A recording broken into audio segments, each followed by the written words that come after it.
네, 안녕하십니까. 저 로고프레소의 양봉렬입니다. 거의 코로나 이후로 이렇게 많이 참석하신 것은 오늘 처음 보는 것 같습니다. 이렇게 참석해 주셔서 대단히 감사드리고요.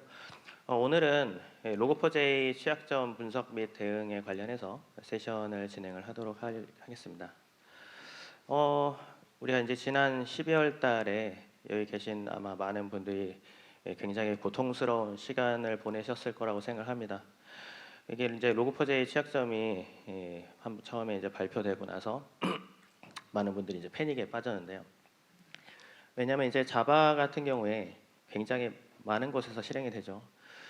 이게 PC나 서버나 뭐 모바일 기기, 뭐 엠베디드 가릴 거 없이 한 40억 개 이상 되는 굉장히 많은 그런 디바이스에서 자바 가상 머신이 실행이 되고 있습니다. 근데 거기에 이제 자바 프로그래밍을 할 때 많은 개발자들이 그냥 로그4j를 로깅하는 용도로 사용을 하기 때문에 이제 상황 자체가 자바가 실행되는 그런 애플리케이션이 있다고 하면 어디서 터질지 모르는 그런 상황이 돼버린 거죠. 그래서 이제 우리 알리바바에서 11월 24일에 처음에 이제 공개가 되고 나서 로그4j 이제 2.15 버전이 나옵니다. 그리고 이제 12월 9일 날에 트위터에 처음 POC가 공개가 되게 되죠. 이제 그렇게 되고 나서 12월 10일에 이제 CVE 2021-4428이라는 식별자로 해서 이 취약점이 공개가 되게 되는데요. 이 미국 시간으로 12월 10일이니까 한국이 이제 15시간 차이가 나잖아요. 그러니까 이제 토요일 넘어가는 시점이었죠. 이제 아마 많은 분들이 토요일에 잘 쉬고 있었는데 영문도 모르고 갑자기 전화 받아가지고 뛰어나와서 이제 작업을 시작하셨을 거라고 보는데요. 굉장히 힘든 시간이었죠. 저 같은 경우에도 12월 내내 거의 새벽 5시 전에 자본 적이 없습니다. 근데 이제 뭐 많은 분들이 12월과 1월에 걸쳐서 힘든 작업을 해서 초동 대응이나 이런 것들은 다 하셨을 겁니다. 그래서 이거 다 끝난 거 아니야? 뭐 이렇게 생각하실 수도 있는데요. 뭐 완전히 끝나지는 않았다고 저는 판단하고 있고요. 그 이유가 뭐냐면 사실 우리가 DMZ라든지 이런 구간에서 뭐 우리가 방화벽이라든지 뭐 패턴이라든지 웹 방화벽 패턴이라든지 이런 것들 다 반영을 했고 또뭐 필요한 부분들은 로그4j 뭐 바로 이제 패치를 하든지 자바 버전도 업그레이드 하든지 이런 모든 작업들을 하셨겠지만 아까 앞에서 말씀드렸던 것처럼 자바가 굉장히 광범위하게 설치가 되어 있습니다.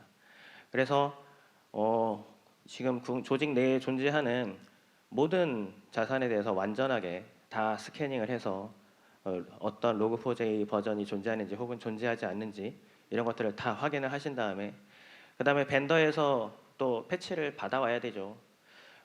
근데 이제 보통 벤더가 뭐 요청한다고 하루 이틀 만에 덥석 패치를 전달해 주는 건 아니니까 전달해 주는데도 시간이 걸립니다. 패치를 받아오면 적용을 해야죠. 근데 적용을 하고 나서 물론 적용하는 일정도 스케줄이 굉장히 힘들겠지만 특히 이제 데이터베이스 같은 거라든지 서비스 내리기 힘든 것들이면 더더욱 그럴 겁니다. 근데 그 다음에 패치하고 나서 정말 해결이 됐는지까지 검증을 해야 우리 더 이상 로그4j에 관련된 리스크가 없어 이렇게 자신할 수 있는 상태가 되는 거잖아요. 근데 사실 이렇게 완전하게 다 해결된 조직은 그렇게 많지 않을 거라고 생각을 하고 있습니다. 그래서 오늘은 일단은 이 로그4j 취약점에 대해서 어떤 취약점이 있었고 어떻게 공격이 가능했고 또 그걸 패치하기 위해서 어떤 삽질들을 했는지 그리고 앞으로 남은 작업들이 뭐가 될지 그런 부분들에 대해서 좀 되돌아보는 그런 시간을 가지고자 합니다. 많은 분들이 충격받은 게 바로 이 장면이죠. 마인크래프트 실행하는 장면인데요. 이제 황당했던 게 그거죠. 게임에 접속해서 그냥 상대방한테 채팅창에다가 그냥 메시지 한 줄 보내는 것만 가지고도 그냥 상대방을 탈탈 털어버릴 수 있다. 굉장히 충격적인 장면이었습니다. 저도 되게 황당했었고요. 이렇게 쉽게 공격이 되나? 뭐 그런 느낌이었었죠. 근데 이제 이게 이제 JNDI 인젝션이라고 하는 기법을 사용을 한 건데 이 공격 기법 자체는 블랙햇 예전에 이제 USA 2016년에 이미 잘 이제 프레젠테이션 됐던 그런 기법들입니다. 그때는 이제 HP 엔터프라이즈에서 발표를 했었는데 사실 이번 사태가 발생하기 전까지는 이 공격 기법에 대해서 인지하고 있는 분들이 많지는 않았죠. 지금 이제 누구나 다 뭐 JNDI 인젝션에 대해서 알게 되셨을 거지만요. 이게 이제 뭐 절차 개요적인 부분들은 아마 많이들 보셨을 거라고 생각합니다.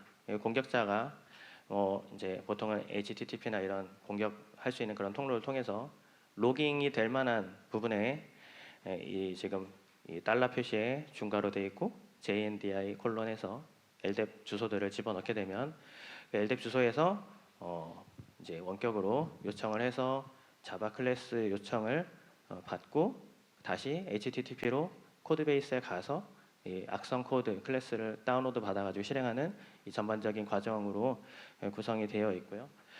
그래서 뭐 대부분은 원격으로 이제 이게 공격 가능한지 확인할 때는 LDAP 서버까지 다 세팅해가지고 보기는 사실 되게 어렵습니다. 시간이 많이 걸리니까 보통은 간단하게 검증을 하기 위해서 뭐 브라우저로 테스트를 하거나 아니면 뭐 컬이나 wget 같은 것들 혹은 뭐 네트워크 스캐너들을 사용을 해서 요청을 보내면 앞에 이제 LDAP 요청이 갈 때 호스트를 리졸브하기 위해서 DNS 요청을 하게 될 거니까 DNS 요청이 나가는지 안 나가는지 뭐 그런 것들을 가지고 대부분 검증을 많이 하셨을 거예요.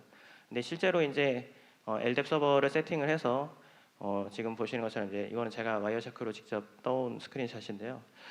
보시면 이제 LDAP 처음에 이제 어노니머스로 바인드를 하고 그다음에 서치 리퀘스트가 갑니다. 그다음에 거기에 대한 검색 요청에 대한 리스판스로 해서 응답이 들어가는데 JNDI가 뭐냐라고 하면 원래는 이게 이제 자바 네이밍 앤 디렉터리 인터페이스라고 해서 쉽게 말하면 그냥 키 값으로 조회를 하면 그 키에 대응하는 값 같은 것들을 반환을 해주는 거예요. 예를 들어서 제일 흔한 게 뭐 액티브 디렉터리 같은 것들도 이제 LDAP 서버 중에 하나고 가령 뭐 내가 계정 A에 대해서 이게 암호 만료 기간이 언제냐 이런 것들 이제 키에 대해서 값을 조회할 수 있는 거죠. 근데 문제는 단순하게 이제 값을 뭐 일반적인 뭐 문자열이라든지 숫자 이런 것들을 조회하는 게 아니라 JNDI 레퍼런스라는 그런 객체들을 LDAP 리스판스로 반환을 할 수가 있습니다. 그럼 거기에는 이제 코드 베이스하고 이제 클래스 이름 같은 것들이 반환이 될 수 있는데 그런 것들을 기반으로 해서 이게 좀 황당하게도 자바가 이제 코드 베이스에 있는 주소에 찾아가서 다시 또 HTTP로 추가적으로 다운로드를 해가지고 실행하는 그런 기능들을 제공했던 거죠. 사실 이게 자바가 이런 류의 취약점이 뭐 이번 것만 있는 건 아닙니다. 디시리얼라이제이션이라고 해가지고 역직렬화에 관련된 그런 이제 클래스들을 원격으로 실행하는 취약점들이 예전에도 여러 가지가 있었고요. 근데 하필 이제 이게 좀 심각한 건으로 터지게 된 거죠. 그래서 문제는 이제 사건이 처음에 터지고 나서 이제 급하게 막 대응을 하면서 패치를 빨리 내놔라 독촉을 했는데 패치를 하니까 또 취약점이 나와요. 그래서 그거에 대한 패치를 했더니 또 취약점이 나오죠. 그래서 많은 분들이 멘붕에 빠졌습니다. 이게 지금 보시면 이제 44228 코드가 처음 나오고 그 다음에 450416 나오고 그 다음에 또 45105가 나오고 또 그 다음에 한 2주 텀이 있었어요. 2주간 잠잠하니까 이제 진짜 끝났구나라고 생각하는 그 시점에 이제 44832가 또 나오면서 도대체 언제 끝나는 거냐 그런 얘기들을 자주적으로 많이 했던 기억들이 나는데요. 하나씩 좀 살펴보도록 하겠습니다. 일단은 이제 44228 같은 경우에 이제 최초의 패치이죠. 원래는 이게 이제 제가 이제 아파치 깃허브 가서 그 diff들을 이제 스크린샷 떠서 가져온 건데요. 보통 이제 코드 변경 사항들을 이제 좌우로 나눠 가지고 비교를 하실 수가 있습니다. 왼쪽에가 원본이고요. 오른쪽이 이제 수정된 코드라고 보시면 되는데 왼쪽 코드는 텅텅 비어 있죠. 제일 밑에 보면은 아주 조그만하게 한 줄 있습니다. 한 줄. 원래는 이제 JNDI 컨텍스트에 대해서 룩업 메소드를 호출하는 한 줄이 있었고요. 근데 이거가 이제 외부의 공격자가 주입한 데이터를 검증을 안 하고 그냥 무방비하게 실행을 하니까 그거를 막기 위해서 앞에다가 한 50줄 정도를 추가를 합니다. 그래서 그 50줄이 뭐를 하냐면 요청이 들어왔을 때 만약에 이제 이게 LDAP에 대한 요청이면 허용된 호스트인지 아닌지 화이트리스트로 검증을 좀 하고, 또 이제 만약에 LDAP에 응답해서 자바 클래스를 참조하는 것들이 있으면 그것도 이제 클래스 이름 같은 것들을 검증을 하게 화이트리스팅을 한 거죠. 그래서 이렇게 이제 처음에는 룩업 기능 자체를 막지는 않고 좀 앞에 검증하는 걸 강화해가지고 해결하려고 이제 아파치 이제 로그4j 개발팀이 생각을 했던 거죠. 그렇게 했는데 이게 생각대로 안 됩니다. 우리 이제 스레드 컨텍스트 맵을 통해서 원격 코드 실행하는 이제 두 번째 취약점이 또 발표가 되는데요. 여기서 이제 스레드 컨텍스트가 뭐야? 뭐 이렇게 생각하시는 분들이 아마 많이 있었을 겁니다. 이게 뭐냐면 예를 들면 우리가 이제 로그를 기록을 할 때 개발자들이 보통은 뭐 외부에서 들어온 이제 사용자 입력값이라든지 아니면 내부의 상태 같은 것들을 뭐 특정한 시점에 이제 매개 변수로 넣어서 기록을 해요. 근데 그 시점에 주어진 데이터 외에도 내부에 이제 라이브러리 호출이나 이제 깊게 이제 콜스택을 따라갈 때 맥락을 같이 전달해야 되는 경우가 있습니다. 예를 들어서 로그에 이제 에러 같은 것들을 기록을 하는데 이게 도대체 어떤 사용자 계정하고 관련해서 에러가 발생한 건지 이런 것들을 확인하기 위해서 스레드 컨텍스트에다가 값을 기록을 해놓거든요. 아까 말씀드렸던 로그인 아이디 같은 것들을 기록을 해놓는 거죠. 그렇게 해놨을 때 이제 그 스레드 컨텍스트의 값을 주입하는 그 부분에는 아까 앞에서 봤던 류의 화이트 리스팅이 적용이 안 됐던 거예요. 그래서 또 터집니다. 예. 근데 어쨌든 요것 같은 경우에는 이 컨텍스트 룩업을 사용하는 경우로 한정이 되니까 아까 앞에서 마인크래프트 그 사례 봤던 것처럼 무방비하게 터지는 뭐 무조건 다 터지는 그런 케이스는 아닌데 어쨌든 이 스레드 컨텍스트를 사용하고 있고 그게 외부에 이제 입력에 그대로 이제 흘러 들어오는 상황이라고 한다면 역시 취약한 상황이 된 거죠. 그래가지고 이제 이거를 패치를 할 때는 어떻게 하냐? 그냥 아예 기능 자체를 삭제를 해버립니다. 아예 룩업을 안 하게 패치를 해버리는 거죠. 그렇게 해서 일단 2.16이 발표가 됩니다. 이 2.16을 발표를 하고 나니까 이제 다 해결을 했다. 룩업 자체를 못하게 막았는데 더 이상 무슨 문제가 있겠냐라고 생각했는데 이제 DOS 취약점이 나오죠. 이 DOS는 어떤 류의 취약점이냐? 요번에 이제 제가 그 이제 자바로 간단하게 이제 샘플 코드를 작성을 해서 똑같이 이제 재현을 했던 그런 코드의 스크린샷인데요. 보면 이제 스택 오버플로우가 발생합니다. 어떻게 발생하냐? 글자가 지금 작아가지고 잘 보이지는 않는데요. 이 스레드 컨텍스트에 아까 보셨던 그 중괄호 달러 중괄호 표시로 된 그 컨텍스트 변수를 참조하는 것들을 값으로 다시 집어넣는 거죠. 그러니까 메시지 패턴에만 원래는 그런 그 매크로 부분이 들어가는데 그 값으로 들어가는 부분에 자기 자신을 참조하는 구문을 다시 써넣으면 조회하면 또 표현식이 나오고 조회하면 또 거기에 대해서 자기 자신을 또 이제 값으로 리턴을 하니까 무한하게 재기적으로 반복하면서 이 삽질을 하게 됩니다. 그래서 스택 오버플로우 에러가 발생하는데 이게 보통은 뭐 애플리케이션들이 자바 코딩할 때 익셉션 클래스는 다 캐치를 많이 하거든요. 근데 이런 VM 에러에 대한 예외 같은 것들은 보통은 캐치를 안 하기 때문에 이제 재수 없으면 이게 이제 서비스 하던 스레드를 종료를 시키면서 서비스 거부 상태에 빠지게 되는 거죠. 그래서 이런 류의 이제 45105 문제가 발생돼서 요거를 또 패치를 하기 위해서 지금 보는 이런 변경 사항들이 나오게 됩니다. 원래 가드가 없었던 거는 아니고요. 없었던 건 아닌데 하필 이제 자기 자신을 참조하는 경우에 매개 변수, 그러니까 직전에 쓰였던 변수들을 원래 참조해서 걸러내는 코드가 있긴 있었는데 변수 전달을 안 해가지고 터졌던 거죠. 그래서 이 부분이 이제 12월 18일에 패치가 됩니다. 그래서 끝난 줄 알았는데 아까 말씀드렸던 것처럼 한 2주 잠잠하다가 그것도 이제 12월 29일 되니까 또 새로 나오죠.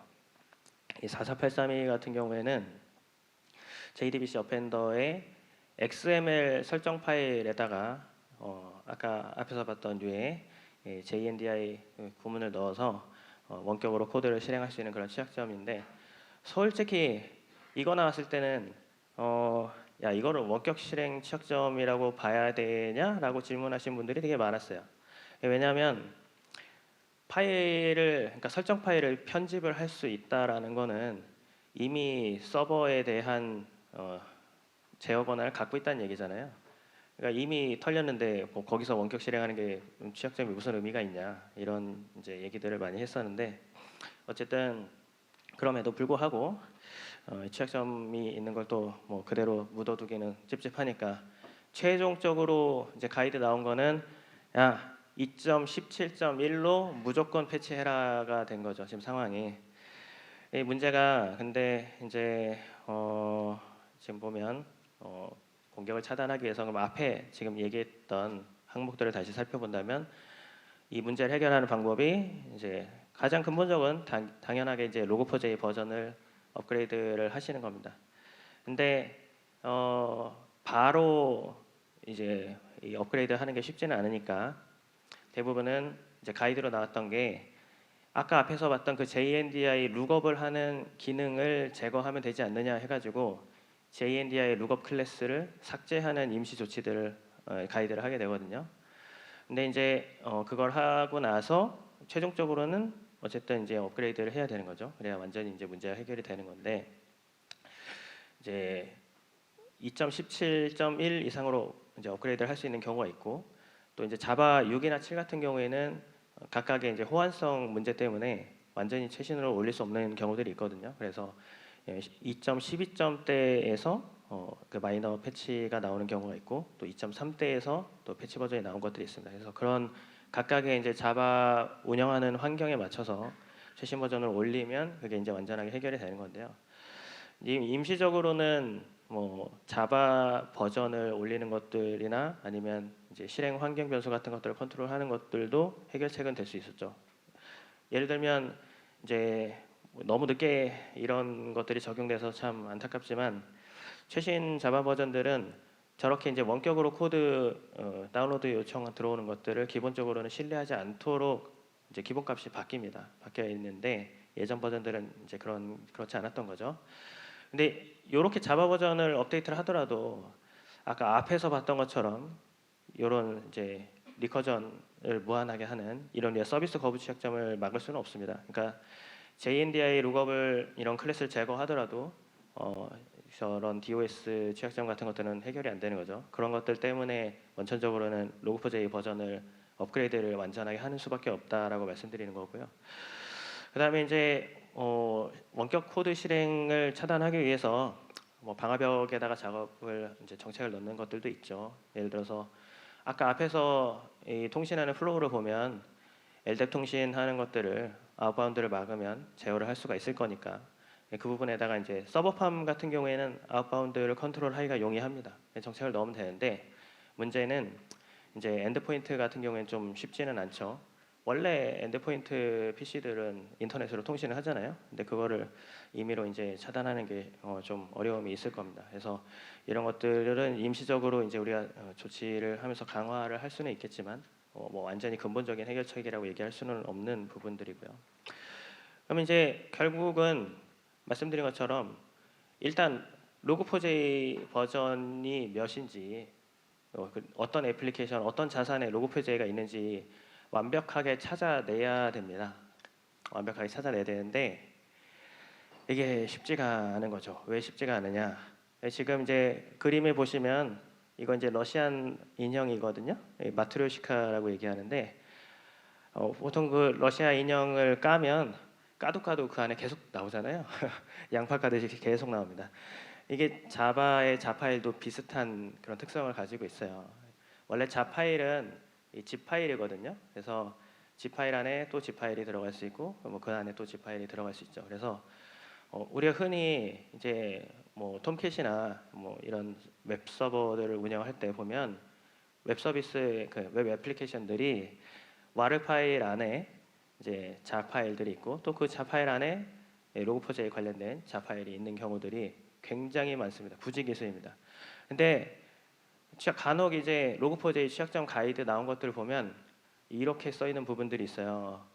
파일 시스템에서 로그4j로 검색하면 됩니다. 이렇게 가이드된 경우들이 있습니다.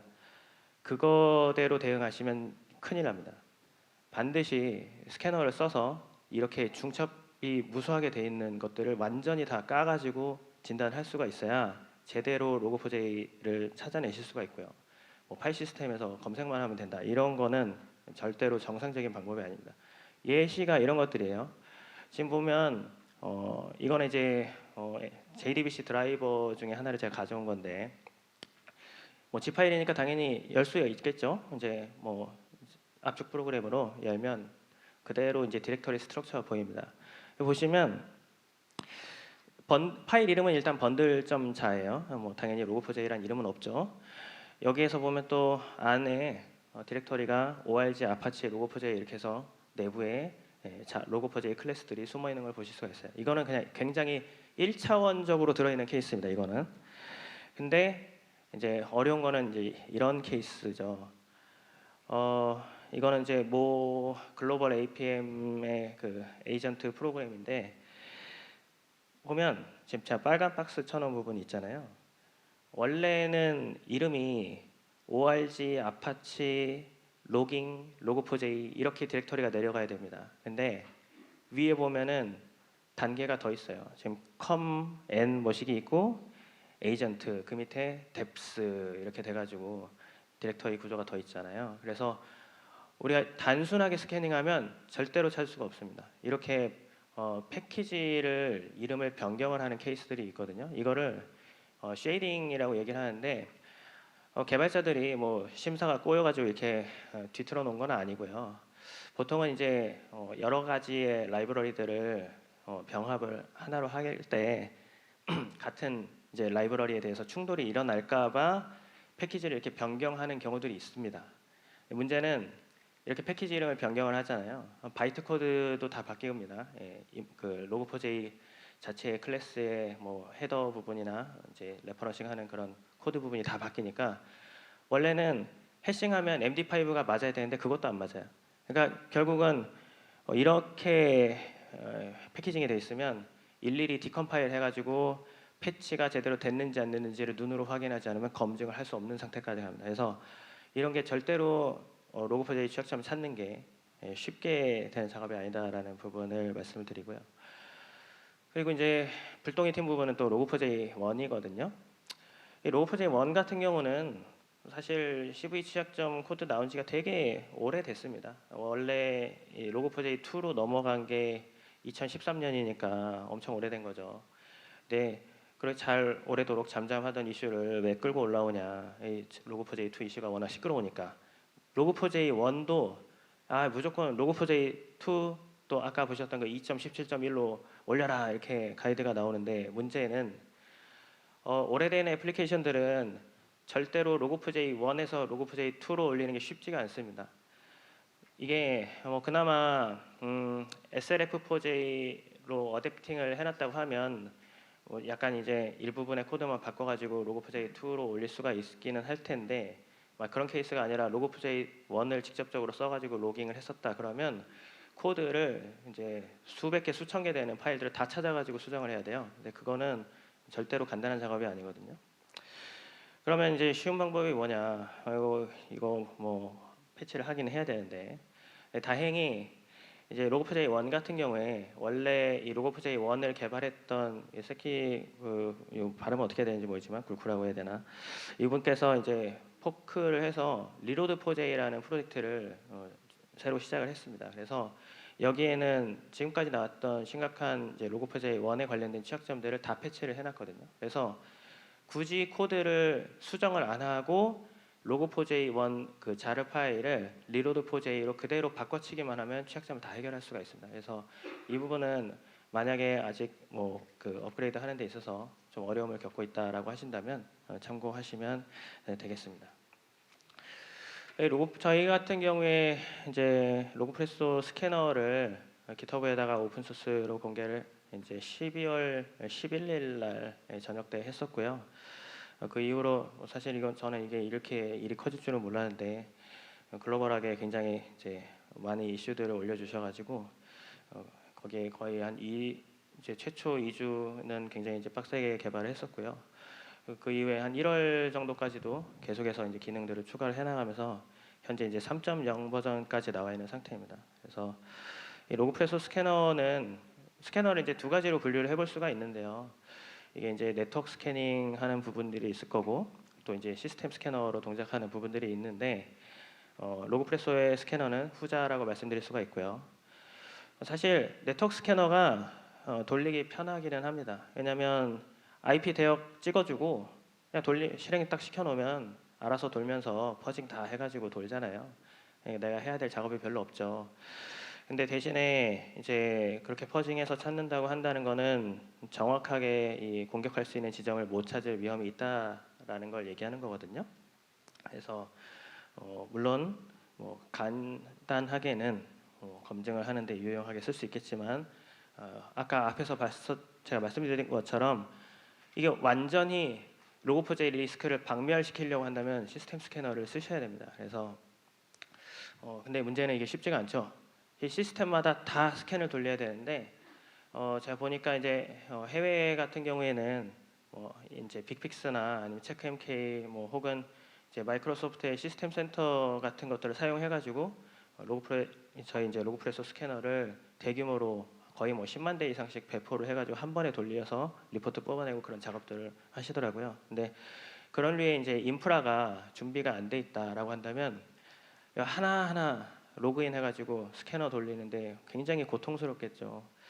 그래도 어쨌든 찾을 수밖에는 없습니다. 그래서 이제 저희 로그프레소 스캐너나 이스트의 이제 알약 같은 스캐너들이 이런 시스템 스캐닝을 해주는데 주의하실 점은 사실 이제 아까 앞에서 말씀드렸던 것처럼 패치를 하고 나서 제대로 리스크가 해결이 되는지 검증을 하실 거잖아요.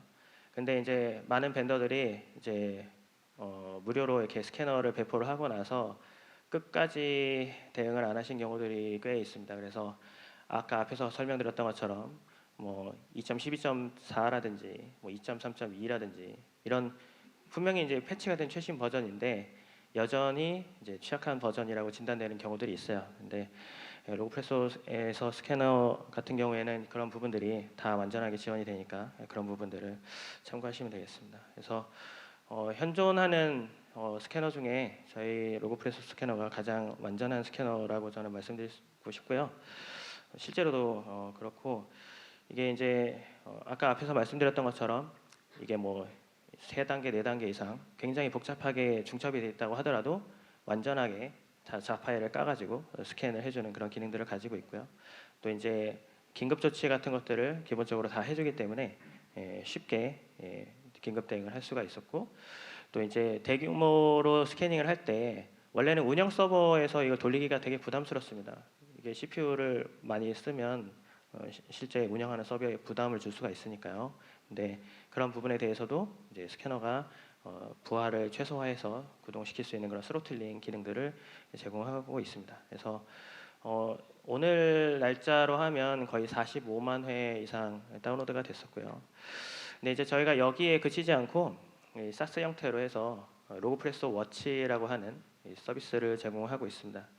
이 로그프레소 워치는 그냥 가입하신 다음에 명령어를 복사해가지고 그냥 터미널에다가 리눅스 터미널에다가 이제 루트 권한으로 붙여넣기만 하시면 바로 스캐닝을 다 해서 자동으로 이제 로그프레소 워치 쪽에 제이슨으로 된 리포트 파일을 보내고요. 그게 이제 가입하신 이메일 주소로 진단 보고서까지 자동으로 날아갑니다. 그래서 별로 할 것도 없이 가입한 다음에 복사 붙여넣기만 하면 이 취약점이 존재하는지 아닌지 확인하실 수가 있으니까 많이 사용을 해보시면 되는데 아직 안 써보셨다면요. 그래서 구글 아이디 있으시면 10초 안에 가입 가능하시거든요. 그래서 지금 화면에 있는 QR 코드를 찍으셔가지고 그냥 가입을 해서 써보시면 되겠습니다.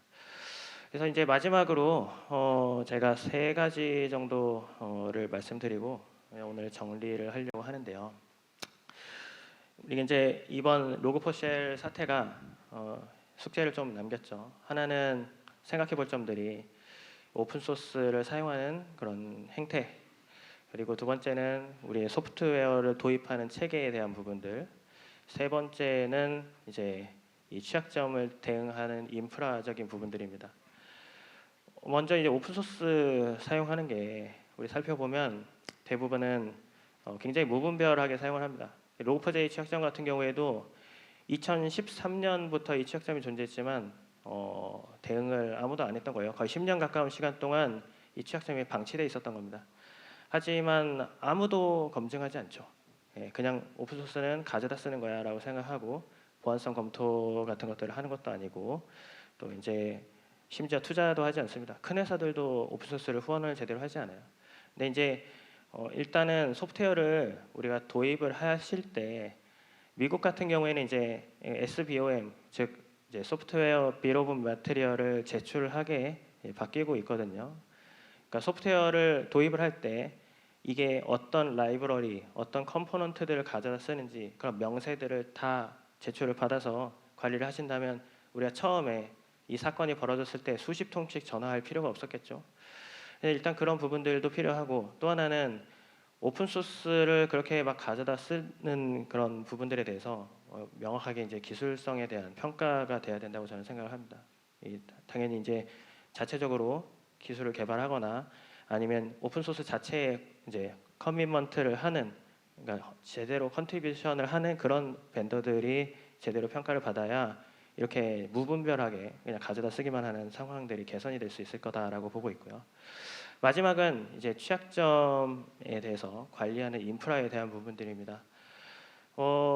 이번에 이제 대응할 때 보면 이제 수작업으로 한 대 한 대 이렇게 돌리는 경우들을 많이 봤는데 사실 이번에는 어떻게든 넘어갔다고 쳐도 이게 앞으로 점점 어려워질 수밖에 없는 게 지금은 이제 다 마이크로 서비스 아키텍처로 이행하고 있거든요.